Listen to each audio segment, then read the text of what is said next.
À la crémaillère de mon frère, sa copine s'est moquée de mon vieux manteau, me prenant pour une SDF. J'ai attendu qu'elle se vante de son nouveau job dans ma société avant de lui lancer, en fait, la PDG, c'est moi. Et tu es viré. L'épuisement était un poids physique, lourd et pesant, qui s'infiltrait jusqu'à la moelle de mes os. Ce n'était pas le genre de fatigue que l'on ressent après un long jogging ou une mauvaise nuit de sommeil. C'était la fatigue écrasante accumulée au cours d'une fusion de 6 mois qui s'était enfin conclue il y a 3 heures. J'étais assise au volant de ma Peugeot 208 de 2014, le moteur tournant au ralenti avec un tout-sautement métallique familier. La climatisation avait rendu l'âme quelque part vers la borne kilométrique 40 sur l'autoroute, et la chaleur de fin d'après-midi était étouffante. J'ai appuyé mon front contre le volant, inspirant l'odeur de vieille céleri et de café rassis. J'aurais dû rentrer chez moi. J'aurais dû aller dans ma vraie maison, l'appartement de grand standing à la Défense avec ses baies vitrées et sa cave à vin climatisée que j'avais rarement le temps de visiter. J'aurais dû commander à emporter dans ce restaurant de sushi qui facture 50 € le maquis, prendre un bain assez chaud pour m'ébouillanter, et dormir pendant 14 heures. Mais je ne pouvais pas. Aujourd'hui, c'était la pendaison de crémaillère de Jérôme. Mon téléphone a vibré dans le porte-gobelet. C'était un SMS de mon père, Philippe. Tout le monde est déjà là. Essaie de ne pas avoir l'air de sortir du lit, Amélie. Jérôme a des amis importants qui viennent. J'ai fixé l'écran, le rétroéclairage me piquant les yeux secs. Des amis importants. L'ironie était assez tranchante pour couper, mais je l'ai simplement ravalé, de la même manière que j'avais ravalé chaque affront et chaque rejet au cours de la dernière décennie. J'ai vérifié mon reflet dans le rétroviseur. Philippe n'avait pas entièrement tort. J'avais l'air d'une épave. Mes cheveux, habituellement tirés en un chignon professionnel et sévère, s'effilochaient sur les bords, des mèches s'échappant pour se coller à mon cou moite. Je portais un sweat à capuche que j'avais attrapé sur la banquette arrière pour cacher le fait que mon chemisier avait une tache de café due à un stagiaire maladroit plus tôt ce matin-là. J'avais des cernes sous les yeux qu'aucune quantité d'anti-cernes ne pouvait cacher, même si j'avais eu l'énergie de l'appliquer. J'avais l'air d'un désastre. J'avais l'air de quelqu'un qui luttait, et c'était exactement comme ça que ma famille préférait me voir. J'ai coupé le contact, la Peugeot s'immobilisant dans un frisson silencieux. Dehors, la maison se dressait, une immense maison d'architecte tape à accent grave-l'œil dans un lotissement qui sentait le gazon fraîchement posé et l'arrogance. C'était une belle maison, une très belle maison. C'était la maison que Jérôme avait toujours voulu et que mes parents avaient largement subventionnée parce que Jérôme a besoin d'une base stable pour commencer sa vie. Tandis qu'on m'avait dit à 18 ans que surnager ou couler était un exercice qui forgeait le caractère. J'ai attrapé le sac cadeau sur le siège passager. À l'intérieur se trouvait un ensemble de couteaux de cuisine japonais forgés à la main que j'avais acheté lors d'un voyage d'affaires à Genève le mois dernier. Ils coûtaient plus cher que ma voiture. Je les avais emballés dans du simple papier craft. Sans fioritures, sans paillettes. Je suis sorti de la voiture, mes baskets crissant sur le gravier immaculé de l'allée. Une rangée de BMW, d'Audi et d'une Tesla prétentieuse remplissait l'espace. Ma 208 cabossée ressemblait à un bouton sur le nez d'un mannequin. Je me suis dirigé vers la porte d'entrée, prenant une profonde inspiration pour me donner du courage. Je devais juste survivre 3 heures. Sourire, hocher la tête, féliciter Jérôme, éviter de me disputer avec papa sur mon manque d'orientation, et puis je pourrais partir. J'ai sonné. La porte s'est ouverte presque immédiatement, mais ce n'était pas Jérôme qui se tenait là. Ce n'était pas ma mère, ni même mon père. C'était une femme que je n'avais jamais rencontrée, bien que j'ai vu ses photos parfaitement mises en scène sur l'Instagram de Jérôme. Chloé. Elle était magnifique, d'une manière terrifiante et artificielle. Ses cheveux étaient une cascade d'extensions blondes. Son maquillage était sculpté au millimètre près, et elle portait une robe blanche qui ressemblait dangereusement à une robe de mariée. Elle tenait une flûte de champagne dans une main, ses ongles manucurés tapotant contre le verre. Elle m'a toisé de la tête aux pieds. Ses yeux se sont attardés sur mes baskets éraflées, ont remonté le long de mon jean délavé, ont fait une pause sur le sweat à capuche taché de café, et ont finalement atterri sur mon visage fatigué. Elle n'a pas souri. Elle n'a pas dit bonjour. Elle a tourné légèrement la tête par-dessus son épaule, criant à l'intérieur de la maison, sa voix aiguë et moqueuse.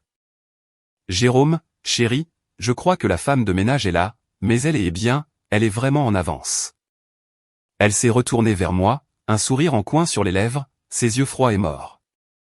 Les livraisons, c'est par la porte de service, ma petite. On ne veut pas salir le hall d'entrée. La trahison n'était pas dans ces mots. J'étais habitué à ce que des étrangers me sous-estiment. La trahison était dans les rires que j'ai entendus éclater depuis le salon derrière elle. J'ai entendu le rire grave et distinct de mon père. C'était pire que le diagnostic d'une maladie en phase terminale. C'était la confirmation que dans cette famille, je n'étais pas seulement le mouton noir. J'étais la risée. Je ne suis pas la femme de ménage, ai-je dit, ma voix rauque après des heures de négociation plus tôt dans la journée. Je me suis éclairci la gorge et me suis redressé un peu, bien que la fatigue me tire sur les épaules. Je suis Amélie, la sœur de Jérôme. Les sourcils de Chloé se sont levés, une pantomime exagérée de surprise qui n'atteignait pas ses yeux. Oh, oh mon Dieu! Elle a laissé échapper un faux rire haletant, posant une main sur sa poitrine. Jérôme, c'est ta sœur, celle dont tu m'as parlé. Elle a reculé, ouvrant la porte en grand, mais elle ne s'est pas écartée pour me laisser entrer. Elle se tenait là comme un gardien, me forçant à me faufiler à côté d'elle. En passant, j'ai senti l'odeur de son parfum, quelque chose de lourd, floral et cher. Waouh, a-t-elle dit, sa voix baissant à un murmure théâtral alors qu'elle fermait la porte derrière moi. Je suis tellement désolé. C'est juste que je veux dire, regarde-toi. J'ai naturellement supposé et elle a laissé sa phrase en suspens, faisant un geste vague vers mon existence entière. Tu as l'air si en difficulté. J'ai serré plus fort la poignée du sac à dos. Ça a été une longue semaine, Chloé. J'imagine bien, a-t-elle ricané. Le travail en horaire décalé, c'est une tuerie, n'est-ce pas? Ma cousine travaille dans un restaurant, et elle a toujours l'air exactement comme toi. Juste épuisée. Je suis entré dans le hall, ignorant la pique. La maison était impressionnante, je devais l'admettre. Au plafond, sol en marbre, un lustre qui coûtait probablement 10 000 €. C'était bruyant, rempli du bavardage de 20 ou 30 personnes. Les amis de mes parents, les copains d'université de Jérôme, les voisins. Jérôme est sorti de la cuisine en bondissant, une bière à la main. Il avait l'air bien, en bonne santé, bronzé, portant un polo impeccable rentré dans un chino. L'enfant prodige brillant de mille feux. Amélie, a-t-il crié, venant me faire une accolade à un bras, sans conviction. Il s'est rapidement écarté, ses yeux se posant sur mon sweat à capuche. Tu as réussi à venir. Tu n'as pas eu le temps de te changer? Je viens directement du travail, ai-je dit, forçant un sourire. Bonne pendaison de crémaillère, Jérôme. L'endroit est magnifique. Oui, n'est-ce pas, il a bombé le torse, regardant autour de lui. On a fait une super affaire. Papa a vraiment aidé à négocier la compte. J'imagine bien, ai-je dit à voix basse. Alors, voici Chloé, a dit Jérôme, passant un bras autour de la femme qui venait d'essayer de m'envoyer à l'entrée de service. Chloé, voici Amélie. On s'est rencontrés, a dit Chloé, enlaçant le bras de Jérôme et serrant son biceps. J'ai failli l'envoyer au quartier des domestiques. Tu y crois? Mais honnêtement, Jérôme, tu ne m'avais pas dit qu'elle était à ce point en difficulté. Mon père, Philippe, est entré dans le couloir à ce moment-là. C'était un homme grand aux cheveux argentés et à la posture qui exigeait l'autorité. Il tenait un verre de scotch, les glaçons cliquetant tandis qu'il marchait. Amélie, m'a-t-il salué d'un signe de tête, pas d'une accolade. Il a regardé ma tenue avec un dédain manifeste. Je t'ai spécifiquement envoyé un SMS pour que tu t'habilles convenablement. Il y a des gens du cercle privé ici. Ça nous donne une mauvaise image quand tu arrives en ayant l'air d'une vagabonde. Content de te voir aussi, papa, ai-je dit, sentant cette boule familière et enfantine se former dans ma gorge. J'ai tendu le sac cadeau à Jérôme. Voilà, pour la cuisine. Jérôme a pris le sac. Il n'était pas lourd, mais son contenu était de valeur. Il a jeté un coup d'œil à l'intérieur, écartant le papier craft. Il a froncé les sourcils. Des couteaux. Ils sont en acier japonais forgé à la main. L'artisan et ai-je commencé à expliquer. Oh, c'est mignon, a interrompu Chloé, se penchant pour regarder dans le sac. Ils sont d'occasion? Le papier cadeau a l'air un peu recyclé. Ils ne sont pas d'occasion, ai-je dit, ma voix se durcissant. Ils sont faits sur mesure. Chloé et Harry, un son tintant et condescendant. C'est bon, Amélie. On sait que les temps sont durs. Honnêtement, c'est l'intention qui compte. On pourra les utiliser dans le garage ou quelque chose comme ça. Jérôme, range-les avant que quelqu'un ne voie l'emballage. J'ai senti la chaleur monter à mes joues. Chloé, ces couteaux valent plus que Amélie, arrête, m'a coupé mon père, sa voix tranchante. Ne sois pas sur la défensive. Chloé est juste courtoise à propos de ton cadeau. Ne fais pas de scène parce que tu es gêné. Je ne suis pas gêné, ai-je dit, regardant mon père puis mon frère. Jérôme n'osait pas croiser mon regard. Il était trop occupé à sourire à Chloé. J'essaie d'expliquer ce qu'est le cadeau. On a compris, a dit papa, prenant une gorgée de son scotch. Tu as fait ce que tu as pu. Maintenant, va te chercher un verre et essaie de te fondre dans la masse. Ou peut-être reste dans la cuisine. Laisse tomber. Tu rends les choses bizarres. Laissez tomber. Le mantra de la famille. Chaque fois qu'Amélie était maltraitée. Je les ai regardés se détourner.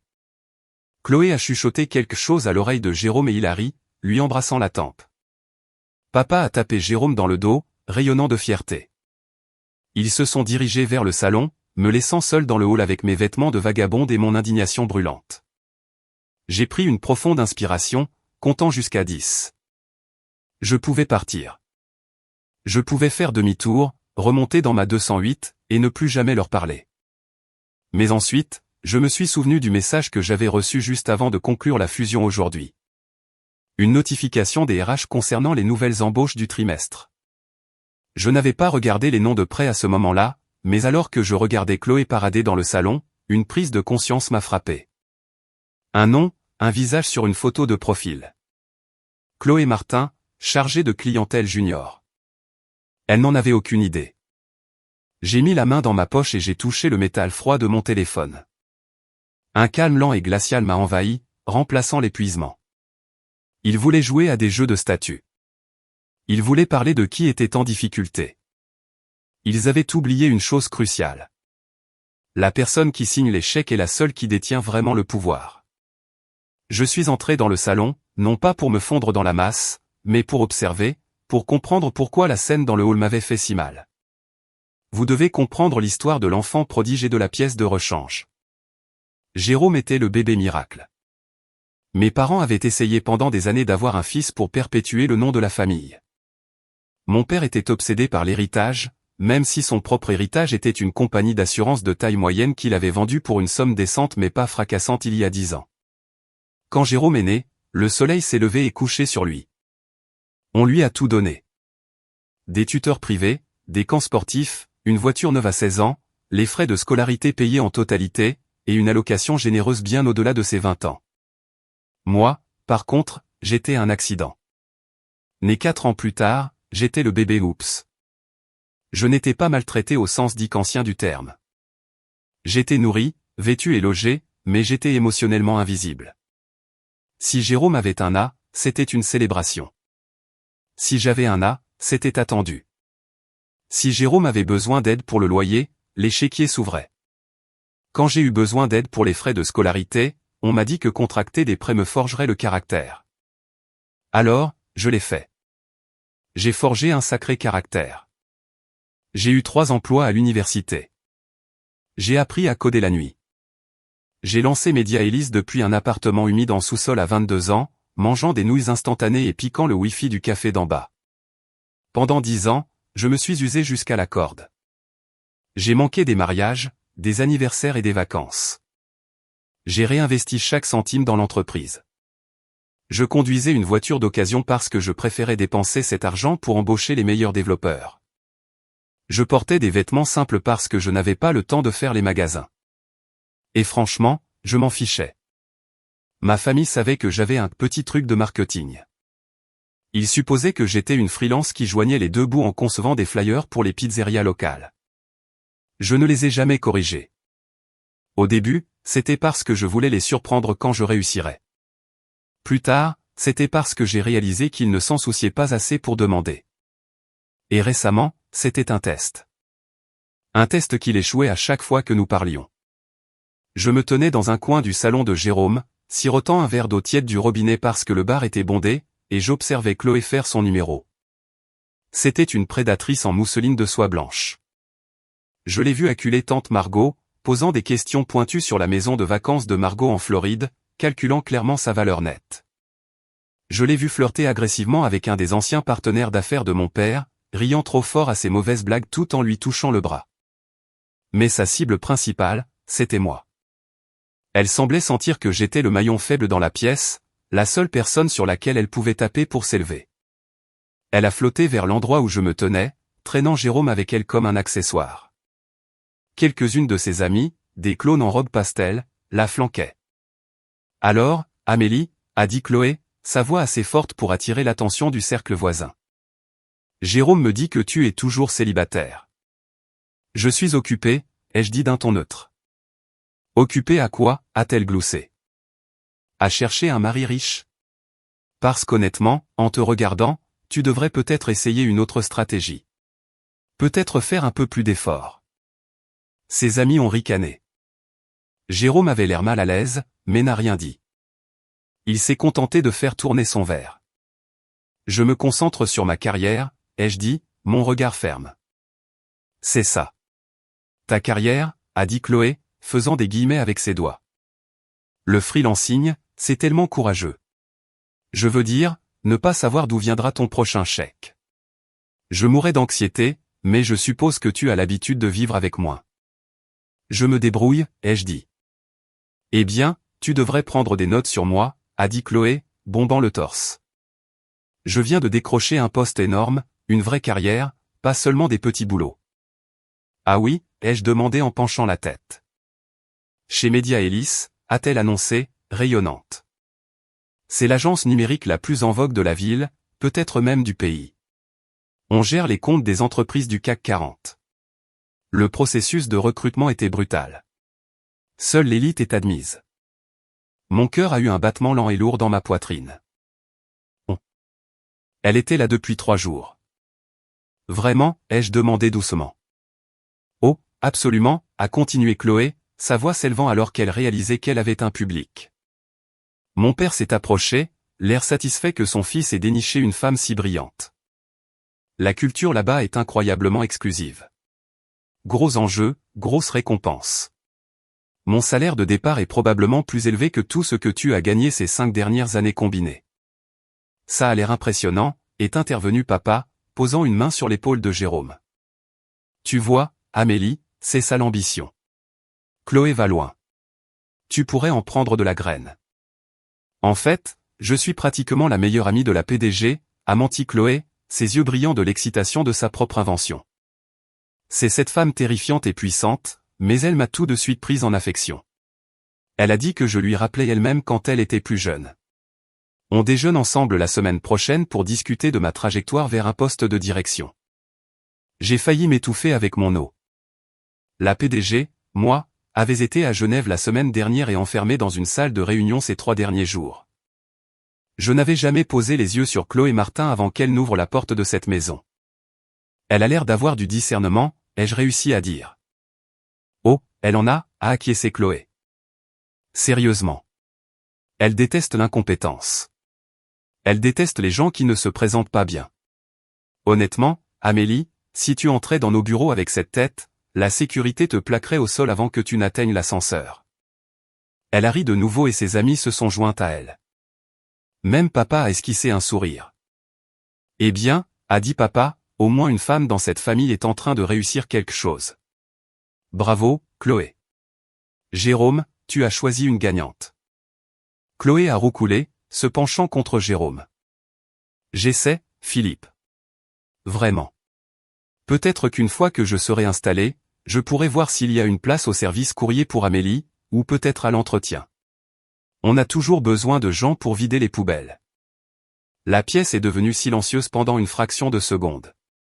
C'était un pas de trop, même pour eux. Mais ensuite, Jérôme a ri, un rire nerveux et forcé, mais un rire quand même. Ouais, a dit Jérôme. Peut-être que tu pourras l'aider, chérie. J'ai regardé mon frère. J'ai regardé mon père, qui hochait la tête en signe d'approbation. Et enfin, j'ai regardé Chloé, qui souriait comme le chat qui avait mangé le canari, ignorant qu'elle se tenait en fait dans la fosse aux lions. Tu sais, Chloé, ai-je dit, ma voix baissant d'une octave, perdant toute trace de raucité. J'adorerais en savoir plus sur ton rôle chez Media Ellis, en particulier sur ce déjeuner avec la PDG. Oh, ma chérie, a-t-elle ricané en levant les yeux au ciel. Tu ne comprendrais pas le jargon d'entreprise. Restons à des sujets faciles pour toi. Comment va la Peugeot? Toujours à peine. Je ne suis pas parti en trombe. Partir en trombe implique une perte de contrôle. Et s'il y avait une chose que la direction d'une entreprise de plusieurs millions d'euros m'avait apprise, c'est que l'émotion est un handicap dans les négociations. Et ceci était une négociation pour ma dignité. Je dois aller aux toilettes, ai-je dit, ma voix calme contrastant fortement avec les battements chaotiques de mon cœur. Au fond du couloir, deuxième porte à gauche, a marmonné Jérôme, sans me regarder. Il était trop occupé à remplir le verre de champagne de Chloé, sa posture soumise, comme un serveur servant une reine. N'utilise pas la salle de bain parentale, a crié Chloé derrière moi, sa voix stridente. Je ne veux pas que tu touches à mes produits de soins. Une vague de rire m'a suivi dans le couloir. J'ai continué à marcher, la colonne vertébrale rigide, jusqu'à ce que j'atteigne la salle de bain des invités. Je suis entré et j'ai verrouillé la porte, m'adossant au bois froid. Le silence fut instantané et lourd. Je me suis regardé dans le miroir. L'épuisement était toujours là, les cernes, les cheveux en désordre, mais quelque chose avait changé dans mes yeux. La résignation terne avait disparu, remplacée par l'éclat vif et d'acier que je réservais habituellement aux prises de contrôle hostiles. J'ai sorti mon téléphone de ma poche. Mes mains tremblaient légèrement, non pas de peur, mais d'adrénaline.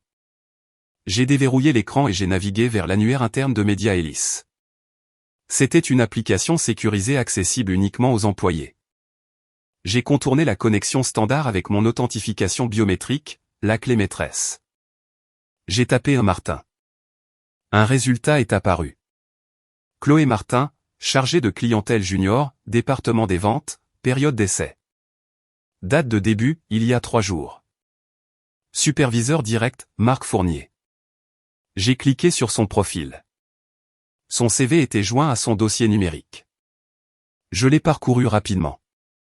Il était embelli, pour le dire poliment. Elle prétendait avoir 5 ans d'expérience dans une entreprise dont je savais qu'elle avait fait faillite il y a 3 ans.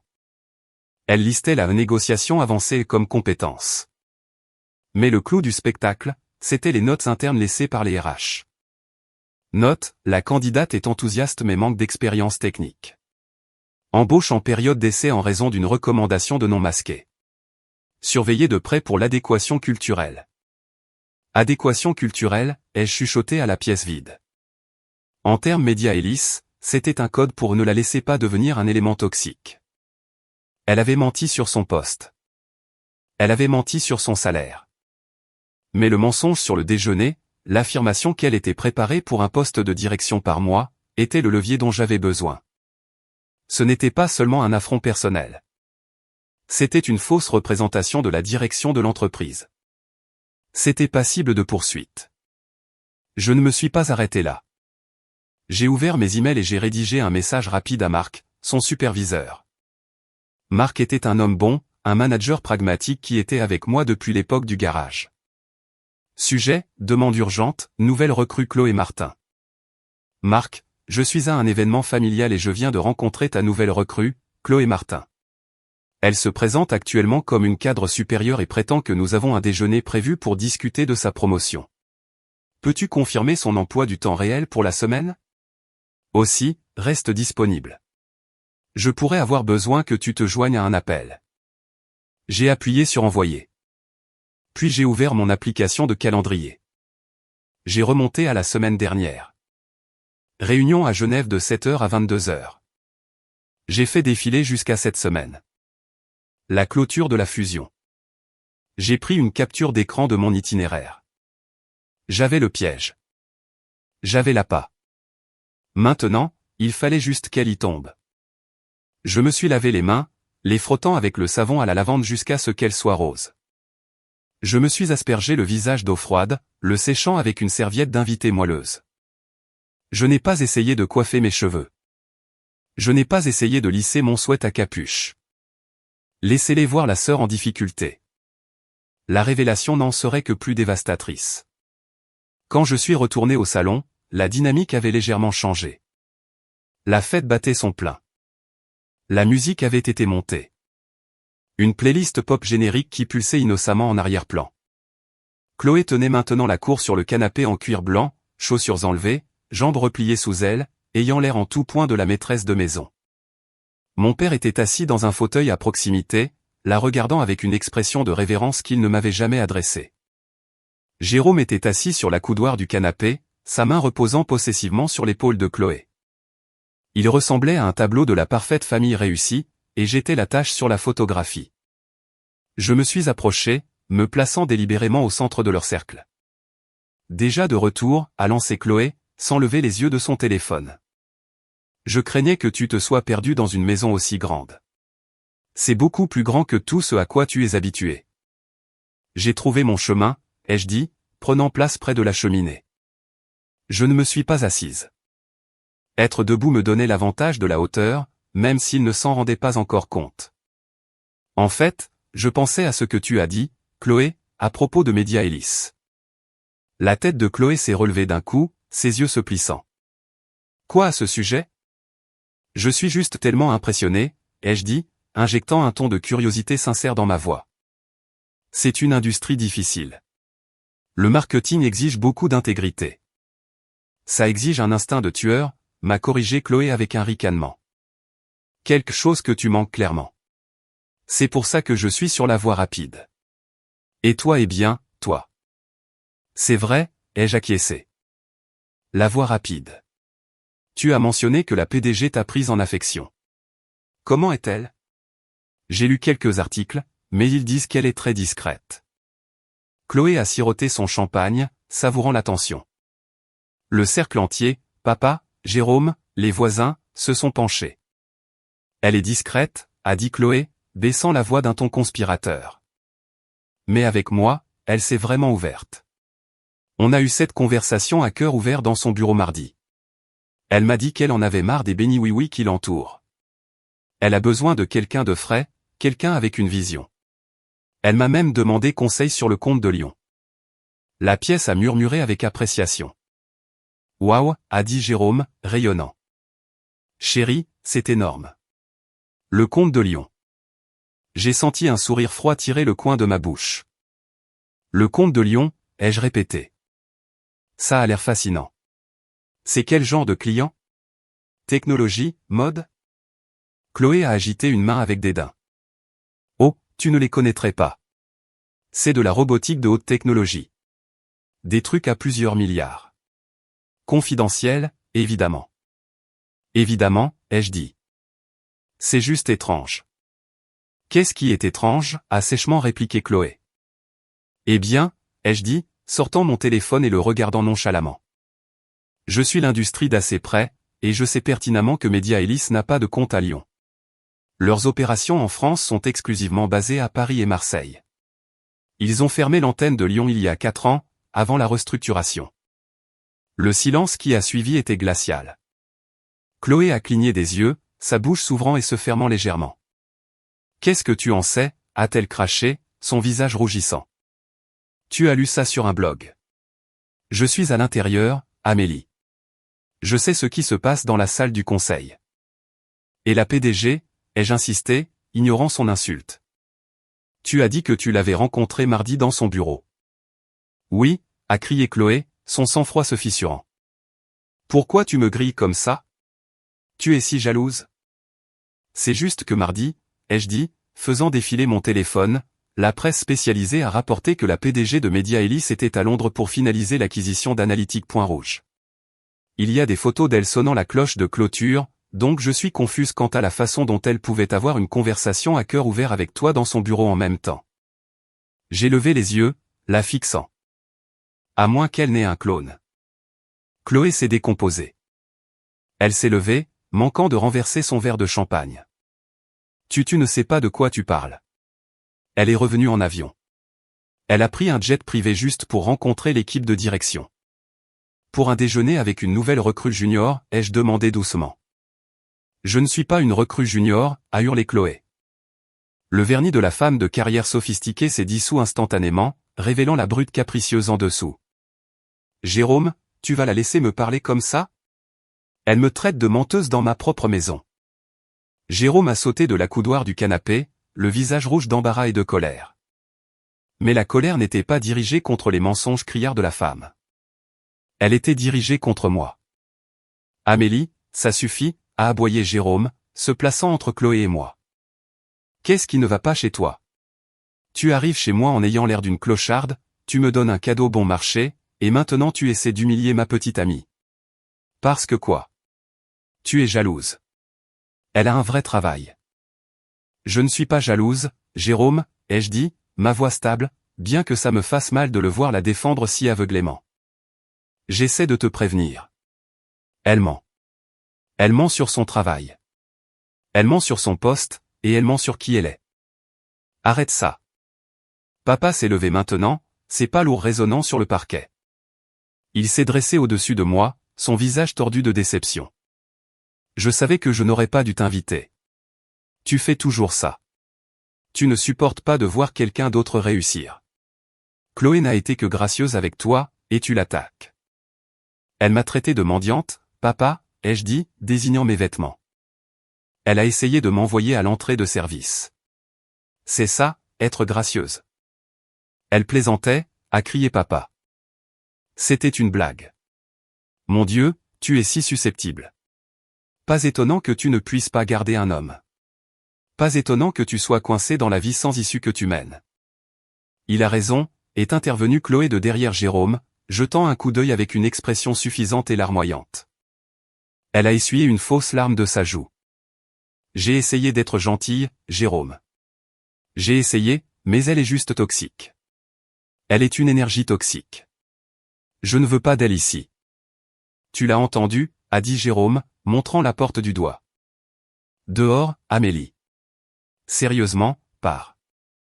Mon téléphone a vibré dans ma main. C'était la réponse par email de Marc. Amélie, tu es sérieuse? Chloé Martin a commencé lundi. Elle est au service commercial, niveau débutant. Elle est en période d'essai de 90 jours. J'ai sa feuille de temps ici. Elle est partie plus tôt 2 fois cette semaine. De plus, elle n'est pas autorisée à parler au nom de l'entreprise. Qu'est-ce qu'elle raconte? Dois-je appeler la sécurité? J'ai regardé le message. Puis j'ai regardé mon frère qui montrait la porte. J'ai regardé mon père qui secouait la tête de dégoût. Je vais partir, ai-je dit, levant une main. Mais avant de partir, je pense qu'il y a un appel que nous devons passer. Plus d'appel, a sèchement répliqué Jérôme. Va-t'en. Chloé, ai-je dit, élevant la voix pour couvrir le bruit. Je l'ai regardé droit dans les yeux. Si tu es la meilleure amie de la PDG, pourquoi ne l'appelles-tu pas tout de suite? Mets-la sur haut-parleur. Tirons ça au clair. Chloé s'est figée. Ses yeux ont balayé la pièce. Les invités regardaient maintenant, sentant le sang dans l'eau. Je ne peux pas, a-t-elle balbutié. C'est le week-end. Elle est occupée. Je respecte sa vie privée. C'est drôle, ai-je dit, faisant un pas en avant. Parce que tu as dit qu'elle t'avait prise en affection. Elle prendrait sûrement un appel de sa protégée. Elle bluffe, Jérôme, a hurlé Chloé, s'agrippant à son bras. Fais-la partir. Elle est folle. Je ne bluffe pas, ai-je dit. En fait, j'ai l'annuaire de Média Élise juste ici. J'ai tourné l'écran de mon téléphone pour que la pièce puisse voir. C'est l'organigramme en direct. J'ai tapé sur l'écran. Voici le conseil d'administration. Voici les vice-présidents. Voici les directeurs principaux. J'ai fait défiler les noms et les visages. Et tout en bas, ici, dans le groupe des employés en période d'essai, se trouve Chloé Martin. La pièce est devenue silencieuse. J'ai vu quelques invités se pencher pour loucher sur l'écran. C'est une vieille liste, a crié Chloé, son visage devenant rouge et tacheté. Le système n'a pas encore été mis à jour. J'ai été promu hier. Promotion verbale. Une promotion verbale au conseil d'administration en 3 jours, ai-je demandé. Chloé, ce n'est pas comme ça que les entreprises fonctionnent. Ce n'est pas comme ça que mon entreprise fonctionne. Ton entreprise, Harry papa, un son dur et aboyant. Amélie, as-tu perdu la tête? Maintenant tu prétends que tu y travailles aussi? Comme quoi? La femme de ménage dont Chloé a plaisanté? Non, papa, ai-je dit, ma voix tombant à un murmure qui portait plus de poids qu'un cri. Je ne fais pas qu'y travailler. J'ai regardé Chloé. Elle était devenue pâle. Elle me fixait, me regardant vraiment pour la première fois. Elle regardait la façon dont je me tenais. Elle regardait le téléphone dans ma main, le téléphone qui était connecté au compte administrateur. Tu t'es vanté de ta carrière, lui ai-je dit. Tu t'es vanté de la culture exclusive. Tu t'es vanté que la PDG détestait l'incompétence. J'ai fait un pas de plus vers elle. Jérôme a essayé de me bloquer, mais il a hésité, confus par le changement d'atmosphère. Tu as oublié une chose, Chloé, ai-je dit. Tu n'as jamais vérifié qui a fondé Media Hélice. C'est une holding, a balbutié Chloé, sa voix tremblante. Elle appartient à un groupe. Elle appartient à VM Holdings, les jeux corrigés. VM Amélie Marie. C'est mon deuxième prénom, Chloé. J'ai vu la prise de conscience la frapper comme un coup physique. Ses genoux ont littéralement fléchi. Non, a-t-elle chuchoté. Non, c'est impossible. Tu conduis une Peugeot. Tu as cette tête. Je conduis une Peugeot parce que j'investis mon argent dans mes employés, ai-je dit. J'ai cette tête parce que je viens de passer 3 jours à conclure la fusion d'Analytique Point Rouge dont tu as entendu parler aux nouvelles. La fusion que j'ai signée. Connerie, a chuchoté Jérôme. Il a regardé de moi à Chloé. Amélie, arrête de mentir. Papa, dis-lui d'arrêter. Elle ment, a hurlé Chloé, mais le désespoir dans sa voix la trahissait. Elle s'est jetée sur mon téléphone. Donne-moi ça. Tu as falsifié cette application. Tu l'as falsifié. J'ai facilement retiré le téléphone. Je n'ai pas falsifié ça. J'ai appuyé sur le bouton à l'écran. Appel de Marc Fournier, VP des ventes. Je l'ai mis sur haut-parleur. Le téléphone a sonné 1 fois, 2 fois. Le son a résonné dans la pièce silencieuse et pleine de tension. Amélie. La voix de Marc a retenti du haut-parleur, claire et autoritaire.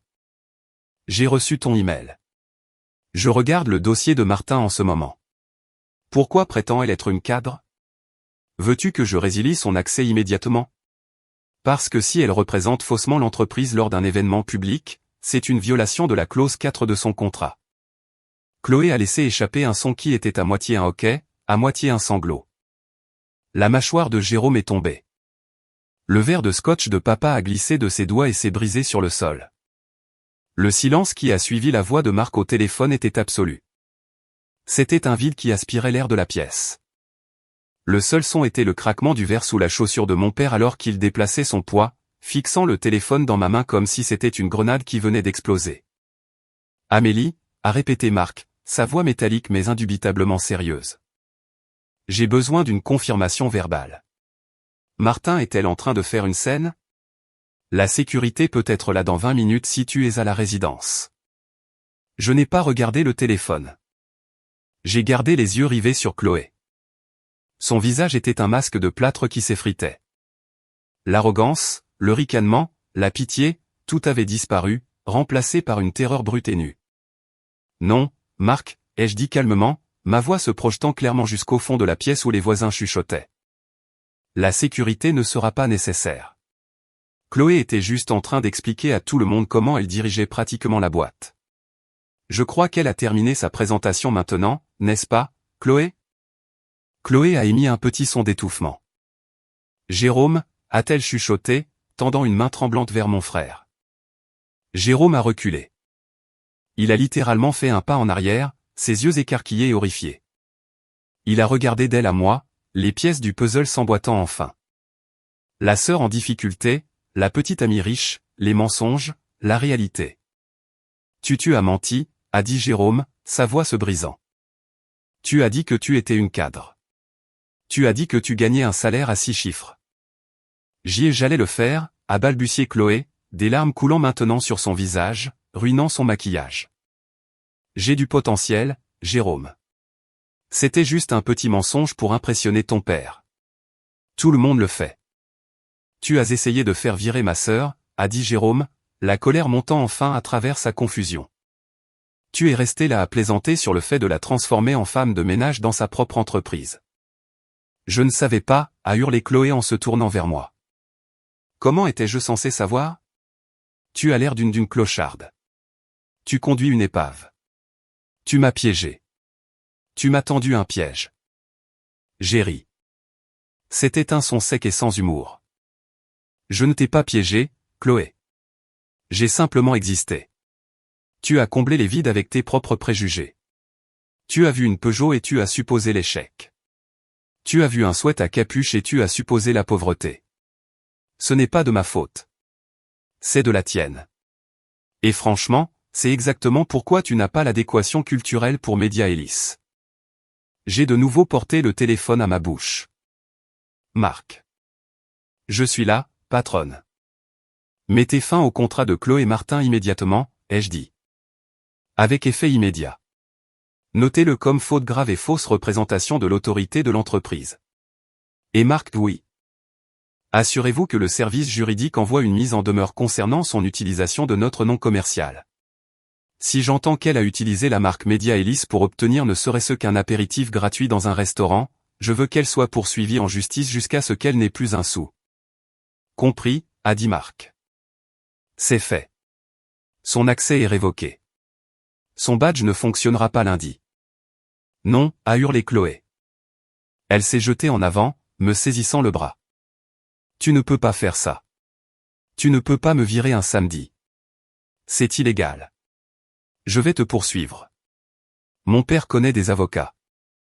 J'ai retiré mon bras, époussetant la manche de mon sweat à capuche là où elle m'avait touché. Tu es en période d'essai, Chloé. Je peux te virer pour avoir porté des chaussettes de la mauvaise couleur. Mais te virer pour avoir publiquement humilié la PDG et menti sur la stratégie de l'entreprise, c'est gagné d'avance. Garde l'argent de ton père. Tu en auras besoin pour le loyer. Chloé a regardé autour de la pièce, cherchant désespérément un allié.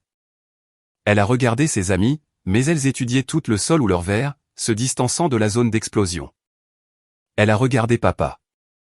Philippe, a-t-elle supplié. Vous me connaissez. Vous savez que je suis une bonne personne. Dites-lui d'arrêter. Elle gâche votre fête.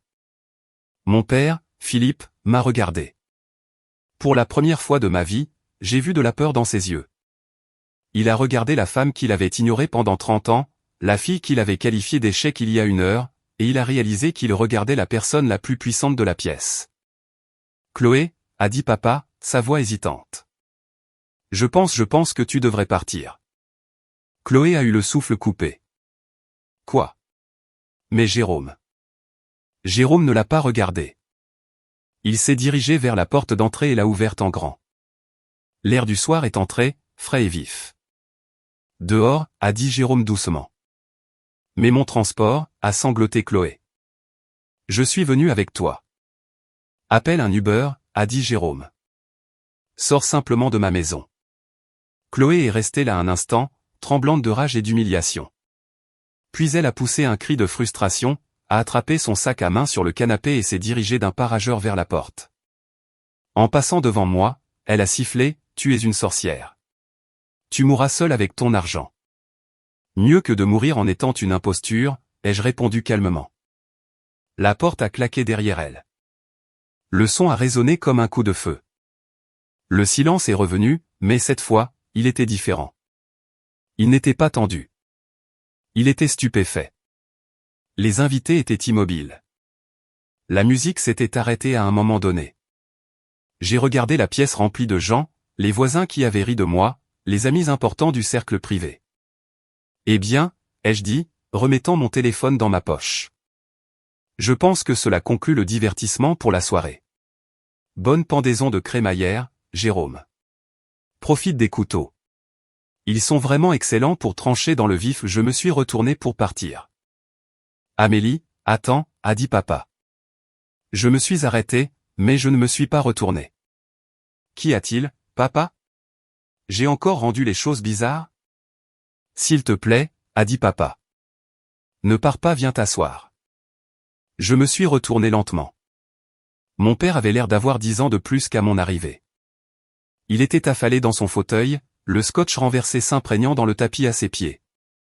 Jérôme était appuyé contre le cadre de la porte, la tête dans les mains. Les invités, sentant l'intimité de l'implosion familiale, ont commencé à trouver des excuses.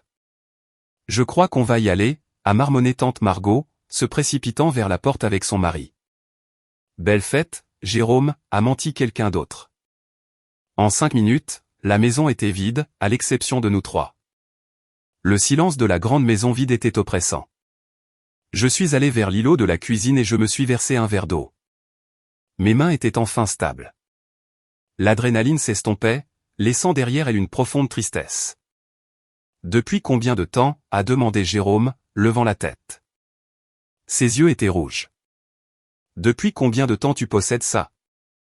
Je l'ai fondé il y a 10 ans, ai-je dit, m'appuyant contre le comptoir. Média Hélice. Ça a commencé dans cet appartement en sous-sol dont vous vous moquiez. Mais VM Holdings, a demandé papa, me regardant avec une expression perplexe. J'ai vu ça dans les journaux. Ils ont acheté cette société d'analyse pour 40 millions d'euros. 65 millions, les jeux corrigés doucement. Et oui, c'est moi. Papa a laissé échapper un long soupir, passant une main dans ses cheveux argentés. Pourquoi? Pourquoi tu ne nous as rien dit? Pourquoi nous laisser penser que tu étais en difficulté? Je ne vous ai rien laissé penser, ai-je dit, ma voix s'élevant légèrement. Je vous ai dit que je travaillais dans le marketing. Je vous ai dit que les affaires marchaient bien. Vous n'avez jamais demandé de détails. Vous n'avez jamais demandé le nom de l'entreprise. Vous avez supposé. Vous avez supposé que parce que je ne conduisais pas une Mercedes, je n'avais pas réussi. Vous avez supposé que parce que je ne vous demandais pas d'argent, je devais joindre les deux bouts. On voulait juste aider, a dit papa faiblement. Non, ce n'est pas vrai, ai-je sèchement répliqué. Vous vouliez vous sentir supérieur. Vous vouliez être le sauveur de Jérôme.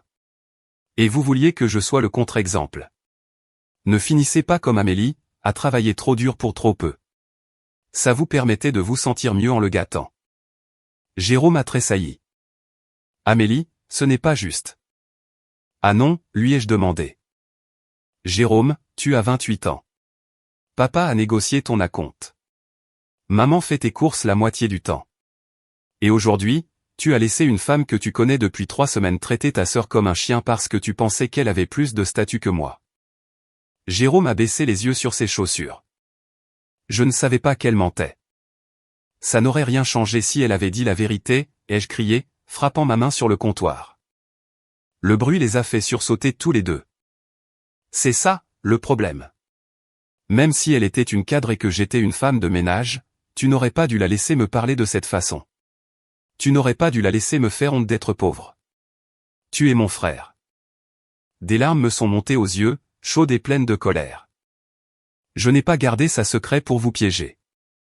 Je l'ai gardé secret parce que je voulais savoir si vous m'aimiez moi, ou si vous n'aimiez que le succès. Et ce soir, j'ai eu ma réponse. Amélie, a dit papa en se levant d'un air chancelant. Il s'est approché de moi, tendant la main. Je suis si fier de toi. 65 millions. Mon Dieu, tu es une PDG, un titan de l'industrie. J'ai regardé sa main. J'ai regardé l'éclat dans ses yeux. Le même éclat que Chloé avait quand elle parlait du comte de Lyon. Il ne voyait pas sa fille. Il voyait la valeur nette. Il voyait les droits de se vanter au cercle privé. Ma fille, la PDG. J'ai reculé, hors de sa portée. Ne faites pas ça, ai-je dit froidement. N'essayez pas de vous approprier ça maintenant. Vous n'avez pas construit ça. Vous n'avez pas soutenu ça. Vous avez ri du sweat à capuche que je portais parce que j'étais trop occupé à bâtir un empire pour faire les magasins. Je suis ton père, a-t-il dit, une lueur de blessure traversant son visage. Ça ne compte pas pour quelque chose? Ça compte pour tout, ai-je dit. Ça veut dire que vous auriez dû me défendre quand je n'avais rien. C'est facile d'aimer le gagnant, papa. C'est beaucoup plus difficile d'aimer l'artiste qui lutte. Vous avez échoué au test. J'ai attrapé mon sac à main. Je me sentais plus légère que je ne l'avais été depuis des années. Le secret était révélé. Le fardeau avait disparu. Et les liens qui me liaient à leur approbation avaient été coupés. Jérôme, ai-je dit en m'arrêtant à la porte. Les couteaux sont vraiment beaux. Garde-les. Cuisine quelque chose pour toi pour une fois. Amélie, a appelé Jérôme, sa voix se brisant. Est-ce que ça va entre nous? Je l'ai regardé. Il ressemblait à un petit garçon perdu dans une grande maison qu'il ne pouvait pas se permettre. Je ne sais pas, ai-je dit honnêtement. Je pense que j'ai besoin d'espace. Beaucoup d'espace. Ne m'appelle pas pendant un moment. J'ai une entreprise à diriger. Je suis sorti par la porte d'entrée, passant devant l'endroit où Chloé s'était tenue, devant la rangée de voitures de luxe. Je suis monté dans ma Peugeot 208 de 2014. J'ai tourné la clé et le moteur a vrombi. Ce n'était pas un joli son, mais c'était le mien. Alors que je m'éloignais, laissant la grande maison dans le rétroviseur, mon téléphone a vibré. C'était un email de mon agent immobilier. Sujet, l'annonce du Penthouse. Amélie, le propriétaire de l'immeuble à côté du vôtre cherche à vendre les 2 derniers étages. Ascenseur privé, accès à l'héliport. Intéressé? J'ai souri, le premier sourire sincère que j'avais ressenti depuis longtemps. Réponse, organisons une visite lundi et dites-leur que je paie comptant. J'ai baissé la vitre, laissant l'air frais de la nuit s'engouffrer. Je n'étais plus seulement Amélie la sœur ou Amélie l'échec. J'étais Amélie, la PDG.